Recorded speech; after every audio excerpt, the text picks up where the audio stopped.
जी दोस्तों, कैसे हो आप? दोस्तों, आज के वीडियो में हम हरियाणा की हिस्ट्री स्टार्ट करने जा रहे हैं। इसके टोटल 3 या 4 वीडियो बनेंगे। आज के वीडियो में हम हरियाणा का नाम और हरियाणा की हिस्ट्री, जो एंशिएंट हिस्ट्री है, उसको समझेंगे। चलिए स्टार्ट करते हैं। दोस्तों, अगर नाम की बात करें तो हरियाणा नाम का सबसे पहले उल्लेख हमें जो मिलता है चाहमान शिलालेख में मिलता है। जो चाहमान शिलालेख है, ये जो एक शासक हुआ करता था अरनराज। अरनराज शासक के टाइम में वो एक हथियार लेके आया था इस एरिया में। अभी हम क्षेत्र की बात कर रहे हैं। हरियाणा नाम उस टाइम तो कोई बोलता नहीं था। तो जो हरियाणा क्षेत्र की हम बात कर रहे हैं, तो उस टाइम ये था हरिता नाका। मतलब वो एक एरिया में हथियार लेके गया था। जो राज अरनराज था, क्वेश्चन ऐसे बनेगा, अरनराज जिस क्षेत्र में हथियार लेके जाने का उल्लेख मिलता है उसको किस नाम से बुलाया जाता है? तो वो था हरिता नाका। मतलब हरियाणा नाम का, हरियाणा क्षेत्र का जो सबसे पुराना उल्लेख है, सबसे पहले वो मिलता है चाहमान शिलालेख में। और किस नाम से मिलता है? हरिता नाका में। और इसका किससे संबंध है? अरनराज, एक राजा होता था अरनराज, उससे। मतलब ऐसे भी क्वेश्चन आ जाएगा, अरनराज के समय में हरियाणा के क्षेत्र को किस नाम से बुलाया जाता था? हरिता नाका। चलिए आगे बढ़ते हैं। फिर जो सेकंड आता है स्कंद पुराण में। स्कंद पुराण में इस क्षेत्र का किस नाम से उल्लेख मिलता है? स्कंद पुराण में हरियाला नाम से उल्लेख मिलता है इस क्षेत्र का। तो उसके बाद स्कंद पुराण में मिलता है हरियाला नाम से। अभिया अभिरायाना अभिरायाना अभिरायाना जो नाम है, वो उत्तर महाभारत काल के समय इसको, इस क्षेत्र को अभिरायाना भी बोला जाता था। वो किस लिए? यहाँ पे एक जनजाति रहा करती थी, अभिरास जनजाति रहा करती थी, उससे इस नाम की उत्पत्ति हुई, अभिरायाना। ये उत्तर महाभारत काल की बात हो रही है। उसके बाद फिर वैदिक काल शुरू हो जाता है। वैदिक काल में जो है इसका, महाभारत काल में बहुधान्यक बोला जाता था। ये तो आपको मालूम ही होगा, सबसे ज्यादा फेमस है ये नाम। और फिर ऋग वैदिक काल में इस एरिया को रज हरियाणा के नाम से बोला जाता था। ऋग्वेद में इस क्षेत्र का उल्लेख मिलता है रज हरियाणा के नाम से। जो महाभारत काल में बोलेंगे बहुधान्यक। तो फिर आगे बढ़ते हैं मनुस्मृति में। मनुस्मृति में इस क्षेत्र को तीन नामों से तीन चार नाम है यहाँ पे।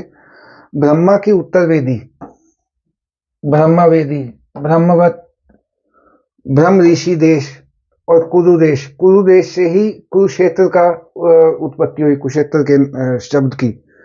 और फिर आ जाता है मोहम्मद बिन तुगलक के समय में 1328 में इंडिया में जो था शासन मोहम्मद तुगलक का था। जो फिरोज शाह तुगलक था, उसका दादा होता था ये मोहम्मद तुगलक।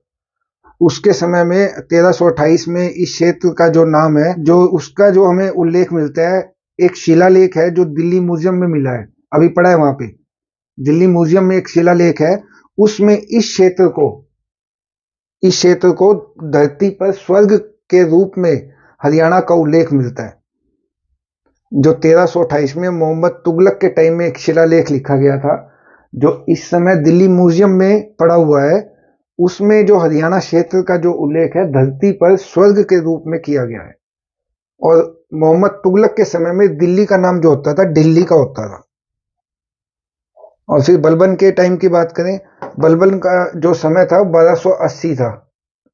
और उस समय का एक शिलालेख मिला है पालम से। पालम भी दिल्ली के अंदर ही एक छोटी सी जगह है।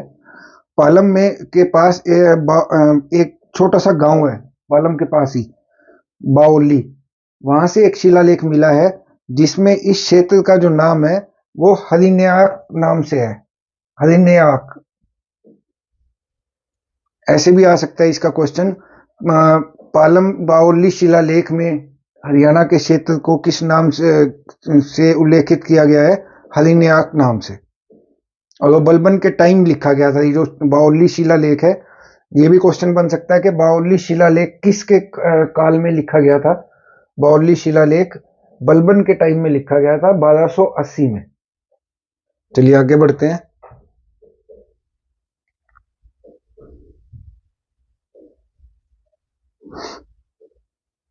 ये ठीक नहीं चल पा रहा।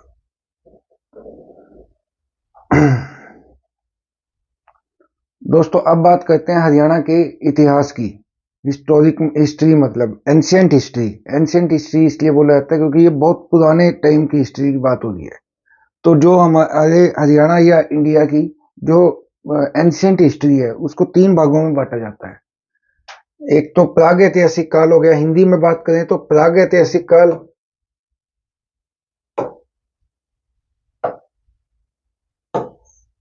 आद्य ऐतिहासिक काल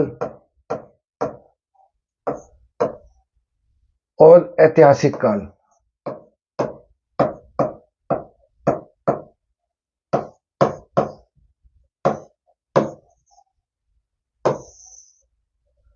जो प्राग ऐतिहासिक काल है इसका जो समय है दोस्तों 25 लाख बीसी से 10 के बीसी 10,000 बीसी तक माना जाता है। और जो आद्य ऐतिहासिक काल है इसका जो समय है वो माना जाता है 10,000 मतलब 10 के बीसी टू 4 के बीसी। के मीन्स 1000, पता ही होगा इतना तो आपको।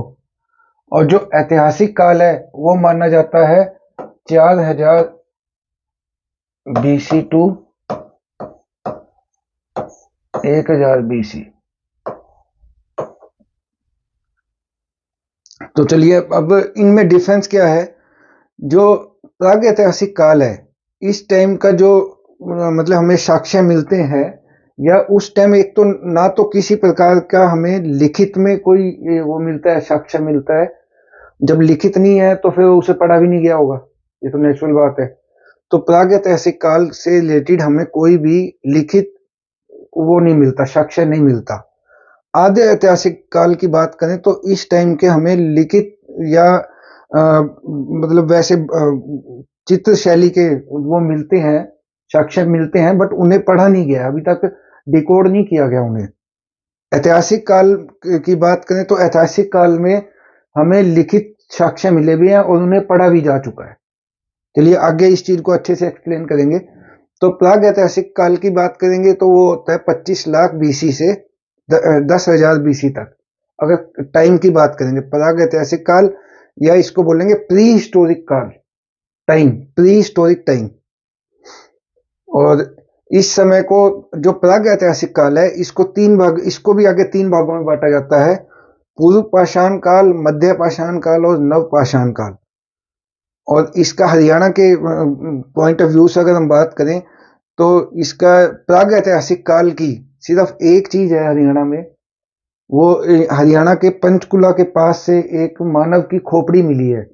वो मानना तो जाता है पूरे विश्व में सबसे पुरानी इंसान का कोई साक्ष्य मिला हो तो हरियाणा के पंचकुला के पास है पिंजौर। पिंजौर से एक मानव की खोपड़ी मिली थी जिसे 1.5 करोड़ वर्ष पहले की माना जाता है। जो C14 है, जो कहते हैं ना कार्बन डेटिंग, कार्बन डेटिंग से जब उसकी वो पता किया गया, उसके एज का पता किया गया तो पता चला कि 1.5 करोड़ वर्ष पुरानी है। बट कहीं पे 15 लाख वर्ष पुरानी बताई गई है, कहीं कुछ कहीं कुछ। तो सबसे पुराना साक्ष्य जो हरियाणा का है वो वही है। उसकी खोज किसने की थी? उसकी खोज गैरी पिलग्रिम ने की थी। ये एक अंग्रेज था, जब अंग्रेजों के टाइम की बात है, उसने खोज की थी पिंजौर के पास से मानव की सबसे पुरानी जो साक्ष्य मिला है इंसान का, और मानव की खोपड़ी मिली है वो हरियाणा के पिंजौर से मिली है। और किसने खोज की थी इसकी? गैरी पिलग्रिम ने। नवपाषाण काल, उसके बाद हरियाणा से अगर प्राग ऐतिहासिक काल की कोई दूसरी चीज है तो वो नवपाषाण काल से रिलेटेड है सीसवाल सभ्यता, जो हिसार जिले में है। और सूरजभान ने इसकी खोज की थी। डॉक्टर सूरजभान है, पंजाब यूनिवर्सिटी के प्रोफेसर हुआ करते थे हिस्ट्री के, सूरजभान, डॉक्टर सूरजभान, उन्होंने। और सीसवाल सभ्यता हिसार के पास जो ये सीसवाल गांव है, वहां से क्या क्या चीज मिली है सीसवाल सभ्यता से रिलेटेड? मिट्टी के बर्तन मिले हैं, मन के तांबे के प्रयोग के साक्ष्य के उस समय तांबे का यूज करना इंसान सीख गया था। मृद भांड मतलब मिट्टी के बर्तन। स्वयंभू शिवलिंग साक्ष्य, एक वहां पे जो सबसे बड़ा शिवलिंग जो हरियाणा के अंदर है स्वयंभू, जो अपने आप ही, वो किसी इंसान ने नहीं बनाया, वो अपने आप प्रकट हुआ, उत्पन्न हुआ, ऐसा बताया जाता है। तो वो शीशवाल गांव में ही है वो। और उसके बारे में एक और मान्यता है कि वो हर साल कुछ इंच बढ़ जाता है उसका साइज। तो ये प्राग ऐतिहासिक काल से रिलेटेड सिर्फ दो ही क्वेश्चन आ सकते हैं। एक तो प्राग मानव की खोपड़ी, उसकी खोज किसने की थी? गैरी पिलग्रिम ने की थी। कहाँ से मिली थी? पंचकुला के पास पिंजौर नामक स्थान से। एक क्वेश्चन तो ये है। और दूसरा नव पाषाण काल से रिलेटेड शीशवाल सभ्यता है हिसार जिले में। एक शीशवाल गांव है या क्षेत्र है, उसको वहां पे जो उस टाइम सभ्यता रहती थी उसके उससे वो फेमस हुई। और उससे रिलेटेड क्या क्या मिला है? मिट्टी के बर्तन, मन के तांबे के यूज के साक्ष्य। ये क्वेश्चन बन सकता है कि तांबे के प्रयोग के सबसे पुराने साक्ष्य कहाँ से मिले हैं? तो शीशवाल से मिले हैं, शीशवाल हिसार से। ठीक है जी, चलो आगे बढ़ते हैं। अब बात करते हैं आधे ऐतिहासिक काल की, मिड हिस्टोरिक टाइम।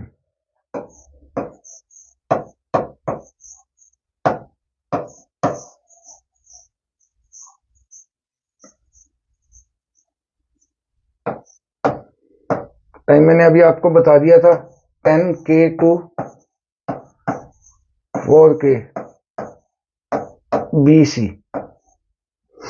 टाइम की बात करेंगे तो 10,000 BC से लेके 4,000 BC तक जो मिड हिस्टोरिक टाइम है। तो उस समय यहाँ हरियाणा में सिंधु सभ्यता, जो सिंधु घाटी सभ्यता है, उसके साक्ष्य मिलते हैं। वो यहाँ पे डेवलप हो चुकी थी।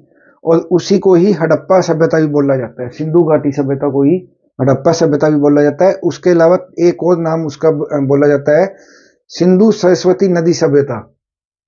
जो सिंधु नदी है जो पंजाब में बहती है और हरियाणा में बहती थी उस टाइम सरस्वती नदी, तो उसके बीच में जो सभ्यता रहती थी उसी को सिंधु सरस्वती नदी सभ्यता के नाम से भी इसको जाना जाता है।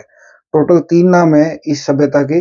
सिंधु सभ्यता के, सिंधु सभ्यता, हड़प्पा सभ्यता और सिंधु सरस्वती नदी सभ्यता। ये तीनों एक ही चीज है। चलिए, तो इस समय के जो लिखित साक्ष्य तो मिले हैं परंतु उसको पढ़ा नहीं गया है। जो मिड हिस्टोरिक काल के, आधे ऐतिहासिक काल के जो बात करें इतिहास की, तो उसके लिखित साक्ष्य तो मिले हैं परंतु उसे पढ़ा नहीं गया। क्यों नहीं पढ़ा गया? क्योंकि वो भाव चित्रात्मक लिपि है। इस समय के अगर आपने देखा हो, मैं फोटो आपको दिखा दूंगा तो आप खुद भी गूगल पे देख लेना। जो सिंधु घाटी सभ्यता से, हड़प्पा सभ्यता से रिलेटेड जो साक्ष्य मिले हैं वो मतलब ऐसे हैं, वो चित्रात्मक है। उसमें चित्र बने हुए हैं। एक मिट्टी के टैबलेट पे वो चित्र बनाए हुए हैं। उस टाइम लिपि तो नहीं हुई थी जैसे हिंदी के अक्षर होते हैं, क ख ग, ये तो नहीं अभी इंसान यूज करना सीखा था। परंतु वो चित्र बना के, जैसे पक्षी का चित्र, गाय का चित्र, वो बना के वो कम्युनिकेट करने का मतलब प्रयास करते थे। तो उस टाइम कौन सी लिपि होती थी? भाव चित्रात्मक लिपि का यूज किया जाता था। और उस टाइम जो साक्ष्य मिले हैं उन्हें, साक्ष्य तो मिले हैं, लिखित साक्ष्य बोलेंगे हम उन्हें, परंतु उन्हें पढ़ा नहीं जा सका, उन्हें डिकोड नहीं किया जा सका। जो मिड हिस्टोरिक टाइम के जो साक्ष्य मिले हैं। तो सिंधु घाटी सभ्यता के टाइम की बात करेंगे तो वो टाइम का हमें जो उल्लेख मिलता है 2350 BC से 1750 BC। वो हमें C14 मतलब कार्बन डेटिंग से इसका टाइम का हमें वो मिलता है, वर्णन मिलता है। तो और जो क्वेश्चन ये भी आ जाता है, जो सिंधु घाटी सभ्यता थी वो कितने क्षेत्रफल में फैली थी? 13 लाख किलोमीटर क्षेत्रफल में वो फैली हुई थी। और भारत में जो सिंधु घाटी सभ्यता की खोज है वो किसने की थी? वो 1921 में दयाराम साहनी ने की थी। और कहाँ पे की थी? सिंधु घाटी सभ्यता तो 13 लाख किलोमीटर क्षेत्रफल में फैली थी। अगर इंडिया के पॉइंट ऑफ व्यू से बात करेंगे तो इंडिया के में सिंधु घाटी सभ्यता की जो खोज की गई थी हड़प्पा नामक स्थान पे की गई थी और 1921 में दयाराम साहनी ने की थी। और वैसे इंडिया के अंदर 900 साइट्स पर इसकी खुदाई की जा चुकी है। सिंधु घाटी सभ्यता से रिलेटेड जो खुदाई की जा चुकी है वो 900 साइट्स पर की जा चुकी है। और इनमें जो मेन 4 स्थल हैं, जो विकसित स्थल हैं, जो इंडिया के अंदर हैं, टोटल 6 स्थल हैं जिनमें से 4 इंडिया के अंदर हैं। 2 तो यही, एक तो हड़प्पा हो गया, ये आप कर चुके हैं। और कालीबंगन, ये गुजरात में है।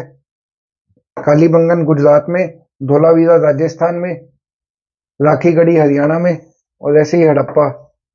ये 4 स्थान तो हैं इंडिया के अंदर। जो पुराना हमारी पुरानी बुक्स में जो उल्लेख मिलता है वहां पे धोलावीरा बताया गया। सबसे बड़ा तो धोलावीरा है और सबसे पुराना राखीगढ़ी है। परंतु अब जो रिसेंट जो अब आ रहा है हमारे पास, जो लिटरेचर आ रहा है, उसमें दोनों चीजें राखीगढ़ी बताई गई है, सबसे बड़ा भी और सबसे पुराना भी। और पूरे इंडिया में, सिर्फ हरियाणा की बात नहीं हो रही, पूरे इंडिया में सबसे बड़ा हड़प्पा कालीन सभ्यता या सिंधु घाटी सभ्यता का स्थल राखीगढ़ी, सबसे पुराना स्थल वो भी राखीगढ़ी। सिंधु घाटी या हड़प्पा सभ्यता की बात करेंगे, सबसे बड़ा और सबसे पुराना स्थल राखीगढ़ी माना जाता है, क्योंकि अब इसकी लगातार चली रही है। यहाँ पे राखीगढ़ी में जो खुदाई है, वहां पे खोज जो है वो लगातार कंटिन्यू हुई है। बाकी जो सबसे पहली बार की गई थी वो 1921 में दयाराम साहनी ने की थी इंडिया में। और उस टाइम 1921 के टाइम क्या था, इंडिया और पाकिस्तान एक ही था। और जो वहां पे पाकिस्तान का जो एरिया पड़ता है वहां पे जो की गई थी खोज, वो की गई थी 1922 में। वो आगे आएगा इसका उल्लेख। और उस एरिया को बोला जाता है मोहनजोदड़ो, और वो की थी राखल दास बैनर्जी ने। क्योंकि उस टाइम तो इंडिया पाकिस्तान एक ही था, अब वो अलग हो गया है। तो वहां पे 2 स्थल हैं पाकिस्तान में, आगे आएगा वो। चलिए आगे देखते हैं। सिंधु या हड़प्पा सभ्यता पाकिस्तान आ गया। देखिए इंडिया में, इंडिया का बताया मैंने आपको, इंडिया में की थी 1921 में। किसने की थी? दयाराम साहनी ने। और कहां पे की थी? हड़प्पा में। सबसे पहले जो खुदाई हुई थी हड़प्पा में हुई थी, और दयाराम साहनी ने की थी, 1921 में की थी। अब बात करते हैं पाकिस्तान की। तो 1922 में हुई थी, यहाँ पे मोहनजोदड़ो नामक स्थान पे हुई थी। ये उस क्षेत्र का नाम है मोहनजोदड़ो, और राखल दास बैनर्जी ने की थी। जो सिंधु घाटी या हड़प्पा सभ्यता की खोज की बात करेंगे तो ये 1922 में मोहनजोदड़ो, राखल दास बैनर्जी। अभी फिलहाल कहां पे है? ये पाकिस्तान में। और मोहनजोदड़ो का जो मीनिंग है, इस शब्द का जो मीनिंग है मोहनजोदड़ो का, ये क्वेश्चन आ जाता है। मोहनजोदड़ो का अर्थ क्या है? मृतकों का टीला। मृतकों का टीला सिंधु घाटी सभ्यता के एक पूरा स्थल मोहनजोदड़ो को कहा जाता है। ये क्वेश्चन आ जाएगा, मृतकों का टीला किसको कहा जाता है? मोहनजोदड़ो को कहा जाता है। मोहनजोदड़ो सिंधु घाटी सभ्यता का एक प्राचीन नगर है, पाकिस्तान के सिंध प्रांत में है। कहां पे है? पाकिस्तान के सिंध प्रांत में है। यह नगर सिंधु नदी के किनारे स्थित है। जो सिंधु नदी है उसके किनारे पे है। मोहनजोदड़ो सिंधी भाषा का शब्द है। ये क्वेश्चन बन सकता है, मोहनजोदड़ो कौन सी भाषा का शब्द है? सिंधी भाषा का शब्द है, और जिसका अर्थ है मुजदों का टीला या मृतकों का टीला। और इंडिया का मैंने आपको बताया था 900 साइट्स पर खुदाई हो चुकी है, और ऐसे पाकिस्तान में 600 साइट्स पर खुदाई हो चुकी है। सेकंड जो वहां पे टोटल 6 स्थल हैं। टोटल कितने हैं? 6। इनमें से 4 तो हैं इंडिया में और 2 हैं पाकिस्तान में। पाकिस्तान में एक तो मोहनजोदड़ो हो गया और दूसरा है चूहनदड़ो। चूहनदड़ो, मोहनजोदड़ो और चूहनदड़ो 2 जगह है वहां पे जो सबसे मतलब विकसित स्थल हैं इसके। और टोटल वहां पे अगर उसकी बात करें, टोटल 600 साइट्स पर वहां पे खुदाई हो चुकी है। छोटे छोटे गांवों में, मतलब टोटल 600 साइट्स पर हुई है खुदाई। परंतु 2 विकसित स्थल जो मिले हैं जहां पे अच्छे मतलब विकास हो चुका था, वो 2 हैं, चूहनदड़ो और मोहनदड़ो। दड़ो दड़ो दोनों के लास्ट में है। और यहां से क्या मिले हैं? मनके बनाने का कारखाना और कुत्ते के पंजे के निशान, लिपस्टिक और सौ का टीला। अब ये गलत हो गया, मृतकों का टीला हुआ ये, सॉरी। लिपस्टिक। और ये भी आ जाता है सिंधु घाटी सभ्यता के समय ब्यूटी पार्लर। सिंधु घाटी सभ्यता का ब्यूटी पार्लर किस स्थल को बोला जाता है? तो वो चूहनदड़ो है, क्योंकि वहां से लिपस्टिक और लेडीज की चूड़ियों के, टूटी हुई चूड़ियों के निशान वो मिले, साक्ष्य मिले। और ब्यूटी पार्लर के नाम से ऐसे क्वेश्चन आ चुका है पहले। सिंधु घाटी सभ्यता का ब्यूटी पार्लर किस एरिया को बोला जाता है? चूहनदड़ो। और ये तो हो गए इंडिया पाकिस्तान की बात। और अब करते हैं अफगानिस्तान की, क्योंकि उस टाइम अफगानिस्तान भी इंडिया का ही पार्ट था। वो कहते हैं ना, अखंड भारत का ही पार्ट था उस टाइम पर अफगानिस्तान भी। अफगानिस्तान में सिर्फ दो स्थल हैं जहां पे इसकी खुदाई हुई है। वो है शोतुरगुई और मुंडीगक। शोतुरगई और मुंडी गर्क। कहीं पे गर्क होता है, यहाँ पे गक लिखा है, मुंडी गक। और ये ठीक लिखा है बिल्कुल, शोतुरगई और मुंडी गक। अफगानिस्तान में सिर्फ दो वो है क्षेत्र स्थल हैं। कौन कौन से? शोतुरगई और मुंडी गक। क्वेश्चन आ चुका है पहले, HSSC पूछ चुकी है ये वाला। अफगानिस्तान के सिंधु घाटी सभ्यता के स्थल का नाम कौन सा है? तो वहां पे मुंडी गक था जो ऑप्शन में था। और शोतुरगई अफगानिस्तान में तखर प्रांत में स्थित है। क्वेश्चन आ सकता है, जो शोतुरगई अफगानिस्तान सिंधु घाटी सभ्यता का स्थल है, वो अफगानिस्तान के कौन से प्रांत में स्थित है? तखर तखर प्रांत में स्थित है। और वहां पे खोज किसने की थी? अब इंडिया में तो की थी दयाराम साहनी ने, पाकिस्तान में की थी राखल दास बनर्जी ने, अफगानिस्तान में किसने की थी? अफगानिस्तान में की थी पिगट ने।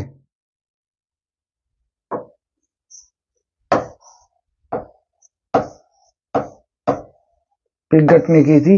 और पिगट ने तो ये भी बोला था कि जो हड़प्पा और मोहनजोदड़ो है, हड़प्पा जो इंडिया का सबसे डेवलप स्थल था और मोहनजोदड़ो पाकिस्तान में था, उनको जुड़वा बताया गया है।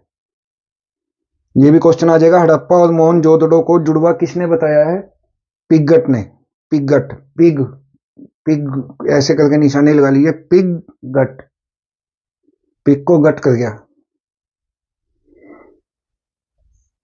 गटक गया। अब आ जाइए, सिंधु या हड़प्पा सभ्यता वही चल रहा अभी। हरियाणा में सबसे बड़ा स्थल, इंडिया में भी वही है तो हरियाणा में भी वही होगा, राखीगढ़ी।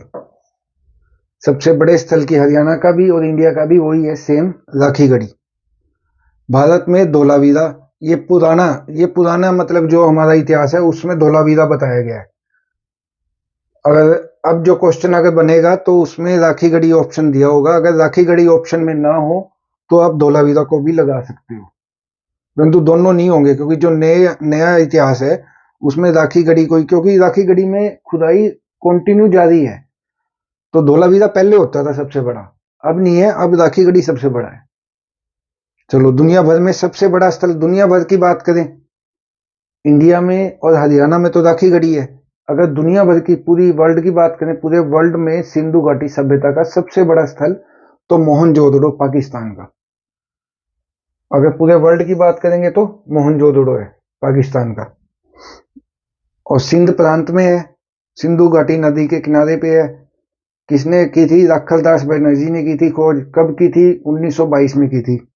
चलो, सिंधु सभ्यता के लोग आर्य, लोहे, रागी की फसल, गन्ने और मंदिरों से परिचित थे। नहीं थे, सॉरी, नहीं पे ध्यान देना। ये क्वेश्चन आ जाएगा, जो सिंधु घाटी सभ्यता के लोग थे, जिन्हें आर्य, तथा कथित आर्य भी बोला जाता था, छोड़ो, हमने तो क्वेश्चन के हिसाब से चलना है। लोहे, रागी की फसल, गन्ने और मंदिरों से परिचित नहीं थे। नहीं पे ध्यान देना। किन किन चीजों से परिचित नहीं थे सिंधु घाटी सभ्यता के लोग? लोहे, रागी की फसल, गन्ने और मंदिरों से परिचित नहीं थे। सिंधु घाटी में पक्की ईंटों को क्या बोला जाता था? टेराकोटा। सिंधु घाटी सभ्यता के टाइम पक्की ईंटों को क्या बोला जाता था? टेराकोटा। चलिए आगे बढ़ते हैं। ये अभी मैंने बताया आपको, सिंधु सभ्यता के 6 सबसे विकसित स्थल कौन कौन से थे। इस यहाँ पे ये लिखे हैं, मोहनजोदड़ो, चुआंदड़ो, कालीबंगन, धोलावीरा, हड़प्पा। और छठा तो अपना वो हो गया, इसमें एक छूट गया ना, कालीबंगन, धोलावीरा, हड़प्पा और बनावली सोतर से सबसे विकसित स्थल चुअंदड़ो। चुअंदड़ो को ब्यूटी पार्लर, चुअंदड़ो को ब्यूटी पार्लर भी बोला जाता है, जो मैंने अभी बताया था आपको। सिंधु घाटी सभ्यता का ब्यूटी पार्लर स्थल की क्वेश्चन आ जाएगा तो चुअंदड़ो है। यहाँ से क्या मिला था? लिपस्टिक, चूड़ियां, मनके बनाने के कारखाने। कहाँ से? चुअंदड़ो से। अब बनावली की बात करते हैं। सिंधु घाटी सभ्यता के सबसे विकसित स्थलों में बनावली भी आता है। बनावली सोतर, बनावली सोतर, ये पूरा नाम बनावली सोतर है। कई जगह पे सिर्फ बनावली बोला जाता है, मेनली तो बनावली के नाम से ही फेमस है। फतेहाबाद से 14 किलोमीटर दूर है ये स्थल। पहले हिसार जिले में आता था, परंतु अब बट गया है, तो अब फतेहाबाद जिले में आता है। ये सबसे विकसित स्थल है।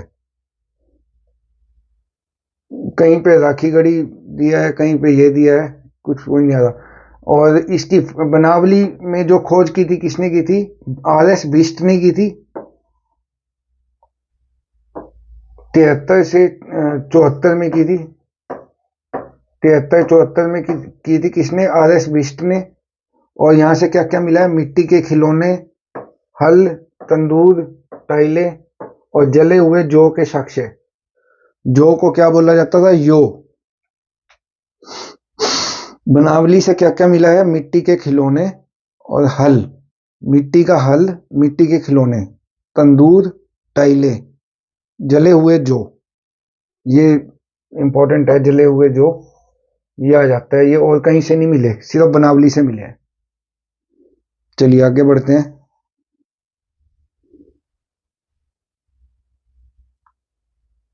हरियाणा में सिंधु सभ्यता के स्थल। अब सेकंड बात करें, बेडाना। हरियाणा में पहले बनावली था, अब सेकंड क्या है? बेडाना। हम सीक्वेंस वाइज ही चल रहे हैं लगभग। इसकी खोज की गई थी 2004 से 6 के बीच में। खुदाई, खोज पहले हो चुकी है, अब तो खुदाई की बात हो रही है। बेडाना में जो खुदाई हुई थी, कब हुई थी? 2004 से 6 के बीच में।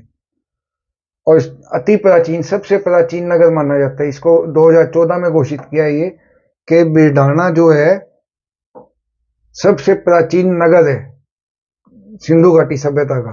2004 और से 6 में इसकी खुदाई हुई है। 2014 में इसको घोषित कर दिया कि ये सबसे प्राचीन नगर है। बेडाना को ध्यान दीजिएगा, बेडाना को 2004 से 6 में इसकी खुदाई हुई और 2014 में घोषित कर दिया कि ये सबसे प्राचीन नगर है। तीनों कालों के अवशेष मिले हैं यहां से, प्रागैतिहासिक, ऐतिहासिक और ऐतिहासिक।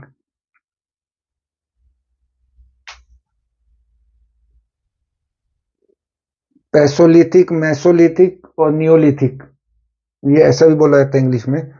पाषाण, सिंधु और वैदिक काल के।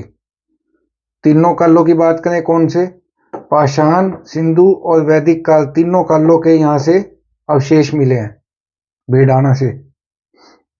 अब आगे बढ़ते हैं। कुणाल, कुणाल फतेहाबाद में है। जो यहाँ पे जो जो इसकी खोज हुई थी 1985 में की गई थी।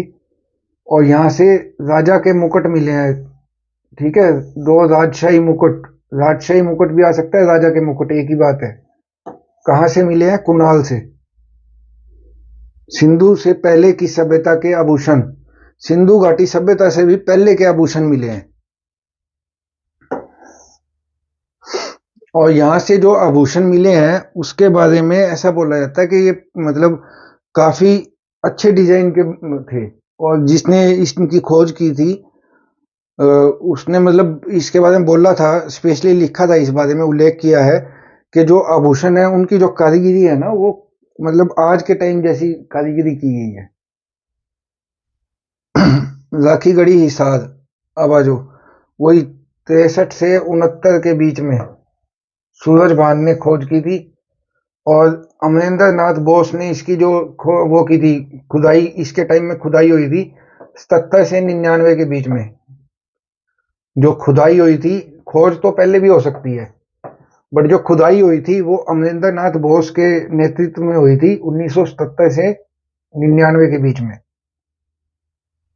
नरसंहार DNA द्रविड़ लोगों का नेशनल लेवल का संग्रहालय बन रहा है।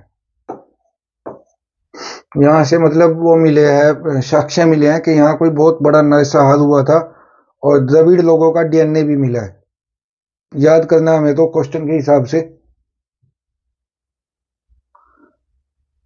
अब आगे बात करते हैं इसी सिंधु घाटी सभ्यता की चल रही है अभी। दौलतपुर कुरुक्षेत्र। क्वेश्चन आएगा, मिट्टी की मोहरें कहाँ से मिली है? सिंधु घाटी सभ्यता के टाइम की मिट्टी की मोहरें कहाँ से मिली है? दौलतपुर से। अब इसकी ट्रिक कुछ भी बना सकते हो आप। दौलतपुर से मिट्टी की मोहरें। और दौलतपुर कहाँ पे है? कुरुक्षेत्र में। सिंधु का सबसे पुराना स्थल जोगनखेड़ा कुरुक्षेत्र में तांबे गलाने की भट्टी। क्वेश्चन आ जाएगा, तांबे गलाने की भट्टी कहां से मिली है? जोगनखेड़ा। सिंधु घाटी सभ्यता के टाइम की तांबे गलाने की भट्टी ये कहां से मिली है? जोगनखेड़ा कुरुक्षेत्र से। फिर अगला भगवानपुर भी कुरुक्षेत्र में ही है। यहां से क्या मिला है? यहां से हमें जो साक्ष्य मिला है भगवानपुर से, ये इसकी खोज की थी 75-76 में। किसने की थी? जेपी जोशी ने। भगवानपुर कुरुक्षेत्र में सिंधु सभ्यता की खोज किसने की थी? जेपी जोशी ने की थी। कब की थी? 75-76 में की थी। जहां से जो हमें साक्ष्य मिलते हैं वो ये मिलते हैं, सिंधु घाटी सभ्यता के और आर्य के एक साथ रहने के साक्ष्य मिलते हैं कि आर्य और सिंधु घाटी सभ्यता के लोग एक साथ रहते थे। ऐसे साक्ष्य वहां से मिले हैं। हमें तो याद करना है। देखो, अब हरियाणा में सिंधु सभ्यता के मिथाथल भिवानी। मिथाथल ये भी काफी इंपॉर्टेंट है, काफी बार मिथाथल से रिलेटेड आता है। ये भी सूरज भान ने की थी यहाँ की भी खोज, और 1968 में, वो 63 से 69 के बीच में, और यहाँ पे 68 मिथाथल भिवानी में। और यहाँ से मिथाथल भिवानी से क्या मिला है? समुद्रगुप्त कालीन सिक्के मिले हैं, तीनों कालों के साक्ष्य मिले हैं यहाँ से भी। और कुषाण युगीन कालीन सिक्के, कुषाण काल के, मतलब जो राजा कुणाल होता था उसके कुषाण काल के सिक्के मिले हैं यहाँ से मिथाथल भिवानी से। तीन चीजें हैं, समुद्रगुप्त कालीन सिक्के और कुषाण कालीन सिक्के, तीनों कालों के साक्ष्य। कुणाल वंश की स्थापना कुजुल कुंड फिजीज ने की थी। ये इंपॉर्टेंट क्वेश्चन है। कुणाल वंश की स्थापना किसने की थी? कुजुल कंड फिशीज ने की थी।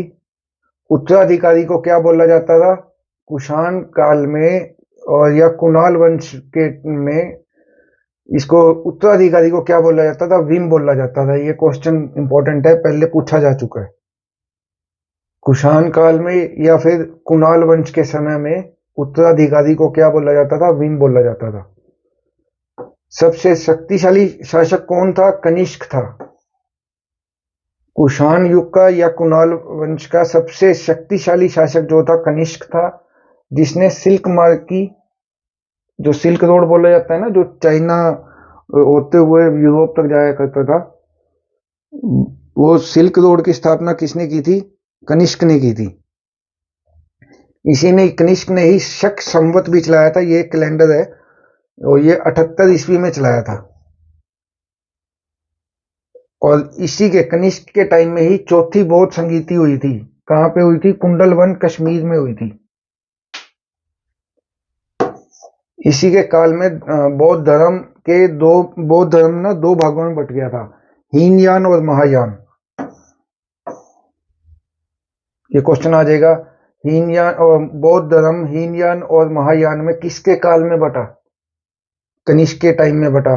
या क्वेश्चन ऐसे आ जाए, कनिष्क के टाइम में बौद्ध धर्म किन किन उसमें बटा, भाग में बटा? हीनयान और महायान, दो हिस्सों में बट गया था ये। और सड़कें एक दूसरे से समकोण पर काटती थी। कनिष्क के टाइम में जो सड़कें थी एक दूसरे को समकोण पे काटती थी, मतलब बिल्कुल ऐसे, इसको समकोण बोलते हैं ना, जो सीधा होता है, तो बिल्कुल मतलब सीधी होती थी उस टाइम सड़कें कनिष्क के टाइम में। ये इंपॉर्टेंट क्वेश्चन है, चारों पांचों कई कई बार पूछे जा चुके हैं एचएससीसी में। तो इसका स्क्रीनशॉट लेना चाहो स्क्रीनशॉट ले लो। ये हर लाइन एक दो क्वेश्चन बनाती है, ये बहुत इंपॉर्टेंट है ये वाला पार्ट।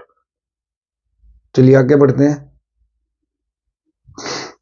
हरियाणा में सिंधु सभ्यता के स्थल वही चल रहा अभी। अच्छा, अब बात करते हैं रोहतक के एरिया की। रोहतक के एरिया में एक विवेक डांगी हुआ करता था, है अभी भी, एमडीयू का छात्र है।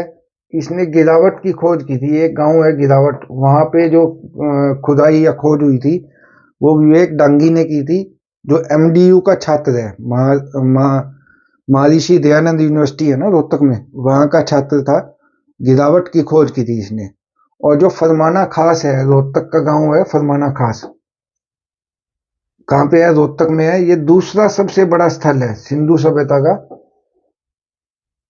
क्वेश्चन आ सकता है, दूसरा सबसे बड़ा स्थल कौन सा है? फरमाना खास।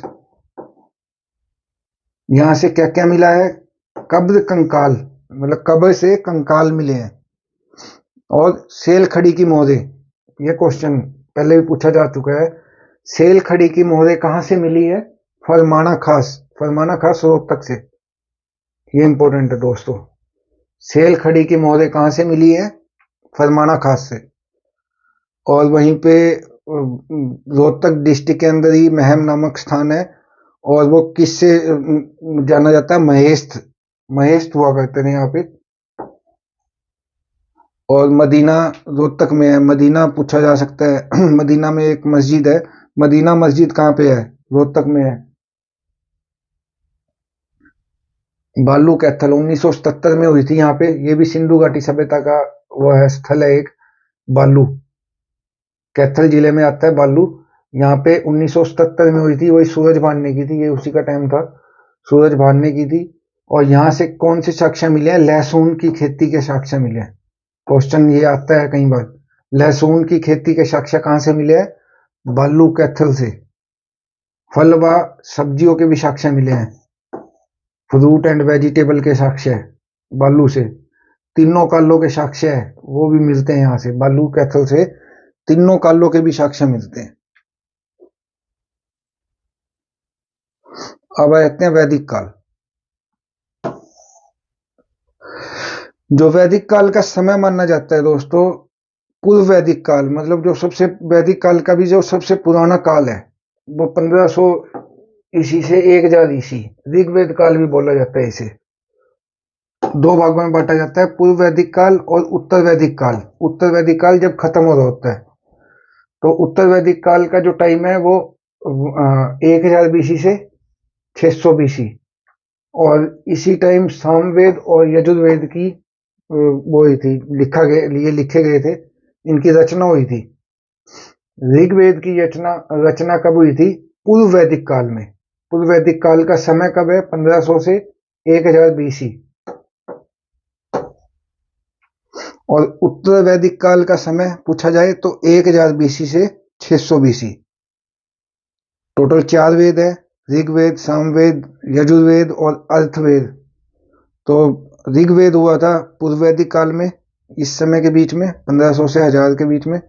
और सामवेद और यजुर्वेद की रचना की गई थी 1000 से 600 बीसी के बीच में। वैदिक सभ्यता का पालना किसको बोला जाता है? हरियाणा को। ये क्वेश्चन आ जाता है, हरियाणा को वैदिक सभ्यता का पालना बोला जाता है। वैदिक सभ्यता का पालना हरियाणा को बोला जाता है। वैदिक काल के जनक कौन थे? आर्य थे। वैदिक काल के जनक मतलब किन्होंने वैदिक काल का स्थापना की थी? आर्यों ने की थी। आर्य संस्कृत का शब्द है जिसका अर्थ होता है सर्वश्रेष्ठ, मतलब सबसे अच्छा। आर्य संस्कृत का शब्द है जिसका अर्थ क्या है? सर्वश्रेष्ठ। आर्य की उत्पत्ति के सिद्धांत, ये एक पुस्तक है, ये किसने लिखी थी? दयानंद सरस्वती ने। आर्य की उत्पत्ति के सिद्धांत किसने की थी? इसकी रचना दयानंद सरस्वती ने। आर्य समाज की स्थापना कब हुई थी? 1985 में बॉम्बे में। आर्य समाज की स्थापना की बात करेंगे तो 1985 में हुई थी, बॉम्बे में हुई थी। हरियाणा में वैदिक सभ्यता। आर्य कहां से आए थे? बाल गंगाधर तिलक, मतलब तीन मत है इसमें। बाल गंगाधर तिलक के अनुसार सुमेरु पर्वत आर्कटिक से, उत्तर उत्तरी ध्रुव से, तीन जगह से बोला जाता है। गंगाधर तिलक के अनुसार आर्य कहां से आए थे? सुमेरु पर्वत आर्कटिक से, मतलब आर्कटिक जो एरिया है वहां पे सुमेरु पर्वत है, वहां से आए थे। ये कौन कहता है? बाल गंगाधर तिलक कहता है। या उत्तरी ध्रुव से, नॉर्थ पोल से। और संपूर्णानंद के अनुसार, संपूर्णानंद एक वो रहे हैं, महापुरुष रहे हैं, उनके अनुसार अल्पस पर्वत से आए थे। अल्पस पर्वत से, जो अल्प्स की पहाड़ियां हैं वो यूरोप में है, अल्प्स की पहाड़ियों से आए थे। संपूर्णानंद के अनुसार कहां से आए थे? अल्प्स पर्वत से। और बाल गंगाधर तिलक के अनुसार सुमेरु पर्वत से। सुमेरु पर्वत आर्कटिक में है, या ये भी बोल सकते हैं कि नॉर्थ पोल, उत्तरी ध्रुव से आए थे। और मैक्स मुलर, सबसे इंपॉर्टेंट तो यही है, मैक्स मुलर। मैक्स मुलर के अनुसार कहां से आए थे? मिडल ईस्ट, मध्य एशिया से। सबसे इंपॉर्टेंट यही है, मैक्स मुलर के अनुसार आर्य कहां से आए थे? मध्य एशिया, मिडल ईस्ट।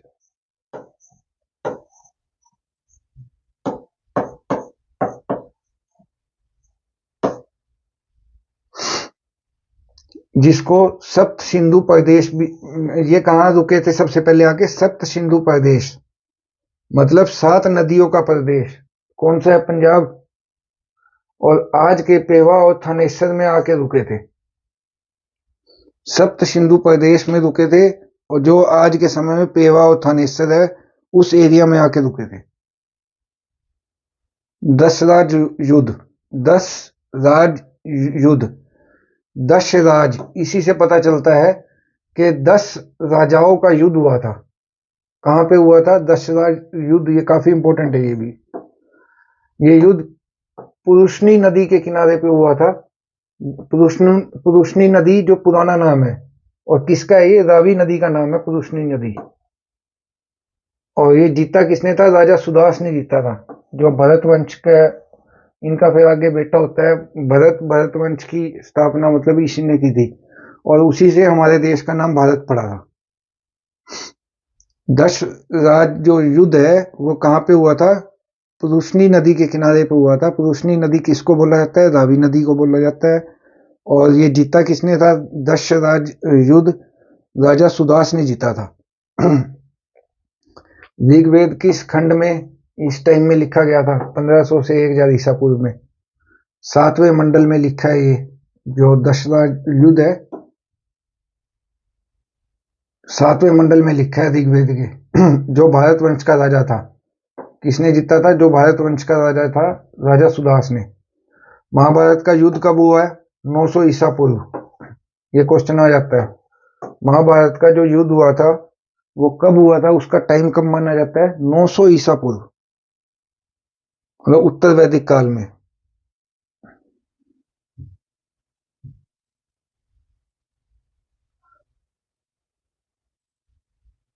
पूर्व वैदिक काल में हरियाणा को क्या बोला जाता है? देखो, ऋग वैदिक काल में बोला जाता है ना रज हरियाणा। इसको थोड़ा सा घुमा के ऐसे दे दिया। ऋग्वेद की स्थापना कब हुई थी? 1500 से 1000 ईसा पूर्व में हुई थी। इसी को ऋग वैदिक काल बोला जाता है। और इसी को पूर्व वैदिक काल, मतलब वैदिक काल का जो सबसे पहला पार्ट है। तो रज हरियाणा दो तरीके से पूछा जा सकता है।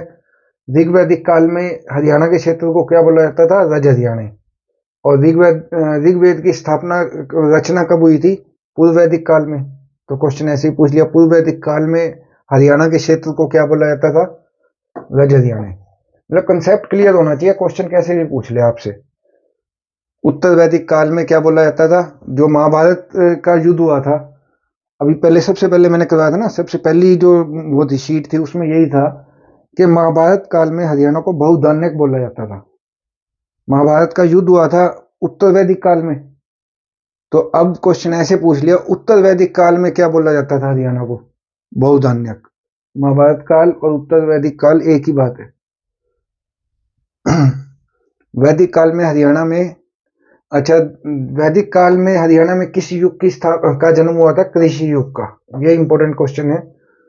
वैदिक काल में हरियाणा में किस युग का जन्म हुआ था? कृषि युग का। और सिंधु सभ्यता में व्यापार युग का। ये ध्यान देना, सिंधु सभ्यता में व्यापार युग की शुरुआत हुई थी और वैदिक काल में कृषि युग की शुरुआत हुई थी। और जो व्यापार युग की, सिंधु सभ्यता में व्यापार युग की जो शुरुआत हुई थी, उस टाइम जो ट्रांजैक्शन होती थी, अब हमने सामान लिया, उसके बदले में कुछ देना तो पड़ेगा। पहले नोट तो होते नहीं थे, तो पहले क्या होता था? वस्तु विनिमय प्रणाली। मतलब मेरे पास चावल है और सामने वाले के पास कनक है, मुझे कनक चाहिए, तो मैं उसको चावल दे के कनक ले लूंगा। जब मेरे पास नमक है और उसके पास चावल है, तो मैं उसको नमक दे के चावल ले लूंगा। तो ऐसे वस्तु का ट्रांजैक्शन होती थी, वस्तु विनिमय प्रणाली के द्वारा होता था। व्यापार कैसे होता था? वस्तु विनिमय प्रणाली के आधार पे। अच्छा, ये क्वेश्चन आता है भाई, आर्य मध्य एशिया से आए थे, ये किसने बताया था? मैक्स मुलर ने बताया था। तो इसका उल्लेख कहां से मिलता है, मतलब कहां से इसका हिंट मिलता है? ये आता है बोगोजवोई, बोगाजवोई, बोगाजवोई अभिलेख से मिलता है इसका उल्लेख। बोगाजवोई अभिलेख से इसका साक्ष्य मिलता है कि आर्य मध्य एशिया से आए थे। आर्य मध्य एशिया से आए थे, ये मैक्स मुलर के अनुसार है। मेन तो क्वेश्चन यही है। परंतु ऐसे भी पहले पूछा गया है कि कौन से शिलालेख से इसका उल्लेख मिलता है कि आर्य मध्य एशिया से आए थे? बोगाजवोई अभिलेख से मिलता है। और इसी में बोगाजवोई अभिलेख में और भी किसी चीज का उल्लेख मिलता है, इस चीज का कि उत्तर वैदिक काल के देवताओं का उल्लेख मिलता है, जिनमें इंद्र, मित्र और वरुण, ये तीन थे, तीन देवता थे। इंद्र देवता, मित्र देवता और वरुण देवता। बोगज बोगाजवोई अभिलेख से हमें पता चलता है इंद्र, मित्र और वरुण हिंदू देवताओं का। अब आ जाते हैं उत्तर वैदिक काल। उत्तर वैदिक काल में हरियाणा में स्थल अगरोहा, जो हिसार जिले में पड़ता है, यहाँ पे ईंट पर शास्त्रीय संगीत के साक्ष्य मिले हैं। ये तो बहुत पुराना है। अगरोहा से ईंट पर शास्त्रीय संगीत के साक्ष्य मिले हैं, मतलब इस पे ध्यान देने की जरूरत है। शास्त्रीय संगीत के साक्ष्य कहां से मिले हैं? अगरोहा से। और क्या मिला है? मृदभांड, मतलब मिट्टी के बर्तन, भगवानपुर कुरुक्षेत्र से अभी किया था ना, मिट्टी की मोहरें मिली है। और आर्य और सिंधु सभ्यता के लोगों के एक साथ रहने के साक्ष्य मिले भगवानपुर से। भगवान के टाइम में क्या होगा? लोग मिलके रहेंगे। आर्य और सिंधु के लोगों के एक साथ रहने के साक्ष्य मिले हैं। पेहवा, सबसे पहले आर्य यहीं बसे थे। क्वेश्चन ये आएगा कि हरियाणा में आर्य सबसे पहले कहां बसे थे आके? पेहवा में। पेहवा और थानेसर दोनों पास पास ही है, दोनों जगह। हरियाणा में संगीत के सबसे प्राचीन साक्ष्य, देखो, संगीत के शास्त्रीय संगीत के साक्ष्य की बात हो तो अगरोहा, और सबसे पुराने संगीत के साक्ष्य सुंग यमुनानगर से। सबसे प्राचीन की बात होगी संगीत के साक्ष्य तो शुद्ध शुद्ध एक गांव का नाम है और यमुनानगर डिस्ट्रिक्ट में पड़ता है। शुद्ध यमुनानगर से मिले हैं, जिसमें बेलगांव दूसरी शताब्दी में मिले थे।